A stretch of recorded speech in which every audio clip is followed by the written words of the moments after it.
আমাদের যে social media বাংলার হৃদয়ে মমতা,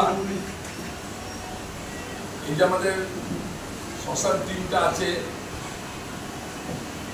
তারা আজকে সকলে এখানে এসছেন। আমাকে তারা সম্বর্ধিত করলেন, আন্তরিকভাবে কৃতজ্ঞ ওনাদের কাছে। যে দায়িত্বভার আমাদের সম্মানীয় নেত্রী পুনরায় আমাকে দিয়েছেন সভাপতি, আমি চেষ্টা করবো সবাইকে সাথে করে নিয়ে আগামী দিনে একটা শক্তিশালী মজবুত সংগঠন গড়ে তুলে 2026-এ দিদির হাতে আমরা বিধায়ক ওয়ার্ড বিধায়ক করে দিতে পারি। এই প্রয়াসে আমাদের সমস্ত সোশ্যাল মিডিয়া যেগুলো আমাদের তৃণমূল রান্ডারে আছে, সমস্ত সোশ্যাল মিডিয়াকে আমি অনুরোধ করবো তারা যেন সক্রিয় ভূমিকা পালন করে আমাদের সাথে থেকে, বিশেষ করে বাংলার হৃদয়ে ক্ষমতা যারা আছেন, আজকে যারা আমাকে সম্বোধিত করেছেন, তাদের কাছে আপিল থাকবে আপনারা আরও সুসংগঠিতভাবে কাজ করুন।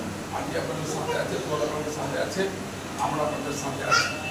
আমরা ভালোভাবে কাজ করে যান, যাতে দল আমাদের দ্বারা আগামী দিনে প্রচারের ক্ষেত্রে সুসংগঠিত হয় এবং